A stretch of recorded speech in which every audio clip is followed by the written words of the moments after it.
Voilà. Je disais que quand je suis venue en France ici, quand je suis en France, voilà, on m'avait dit, les médecins là-bas à Brazzaville, ils avaient dit à mes parents, elle a tellement joué avec son corps, elle a tellement joué avec sa vie, avec sa santé, elle n'aura plus d'enfants. Donc les médecins avaient déclaré que je n'aurais plus d'enfants. Voilà. Et donc j'ai évolué avec cette pensée. Je me disais que j'étais devenue stérile, donc je faisais, voilà, donc je ne craignais pas quand j'ai rencontré quelqu'un d'autre, donc je ne craignais pas. Hein, je ne craignais pas d'avoir des rapports parce que je me disais que j'étais devenue stérile. Et cette vie d'avortement là avait continué, bien aimé dans le Seigneur.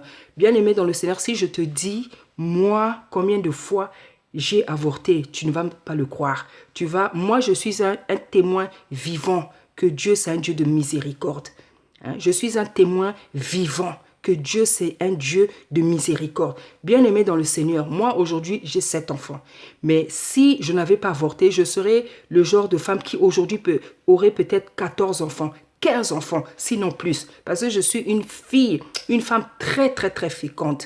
Hein, je suis quelqu'un de très, très féconde. Dieu m'a fait cette grâce-là. Je suis très, très féconde.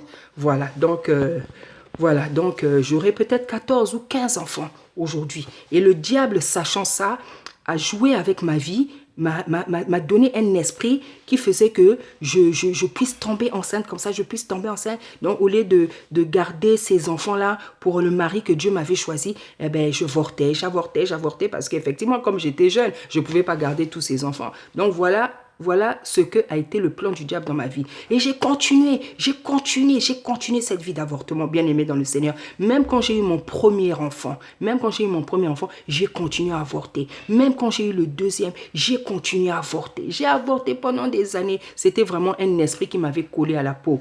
Et bien aimé, un jour, donc là où j'ai rencontré le Seigneur comme Seigneur et Sauveur, donc c'était au ministère du combat spirituel à CIFMC. J'en ai déjà donné le témoignage. Et en fait, c'est là-bas dont on avait parlé de l'avortement. Et on avait demandé à tous les gens qui avaient avorté d'avancer afin qu'ils fassent la repentance. Donc, c'est à ce moment-là qu'on nous a expliqué que quand on avorte, eh bien, on tue des âmes, on tue des enfants parce que l'âme, elle est déjà présente. Voilà. Donc, ce jour-là, comme ça fait la première fois que j'avais entendu ça, j'avais beaucoup pleuré. J'avais fait vraiment une repentance. J'avais demandé, Seigneur, j'ai dit, Seigneur, vraiment, je ne savais pas que quand je faisais ça, je tuais des êtres humains, Seigneur. J'avais sorti vraiment toutes les larmes. Encore, j'avais pris une décision, j'avais dit, Seigneur, je n'avorterai plus. Tu parles. Donc, j'ai continué à voler. Le Seigneur, j'ai eu 2 enfants. J'ai eu 3 enfants avant de rencontrer mon époux, mon mari. Donc, et même quand je l'ai rencontré, j'ai continué cette vie-là. Et lui, comme c'est un chrétien aussi, c'est un enfant de Dieu, qui n'était pas encore consacré, mais qui avait déjà, la stature d'un serviteur, qui avait déjà le niveau d'un serviteur de Dieu, parce que quand je l'ai rencontré, il avait déjà commencé à prêcher dans les églises.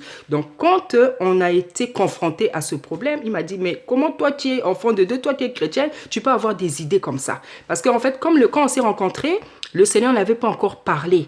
Hein, le Seigneur n'avait pas encore parlé, le Seigneur n'avait pas encore dit, oui, vous êtes mari et femme. Donc, j'avais pris cette liberté-là vraiment de vouloir faire un avortement, ce que j'avais fait. Donc, il était scandalisé. Il m'a dit, mais comment toi, tu es chrétienne? Hein, comment toi, tu es chrétienne? Tu peux encore avoir des esprits comme ça. Il dit, ça, c'est la sorcellerie, ma soeur. Ça, c'est la sorcellerie. Comme j'étais vraiment possédée, je n'avais pas entendu, je n'avais pas écouté. Donc, j'étais allée le faire. Hein, et je m'étais carrément permis de lui demander de m'accompagner. Comme c'était tout petit, c'était juste 1 mois, c'était tout petit.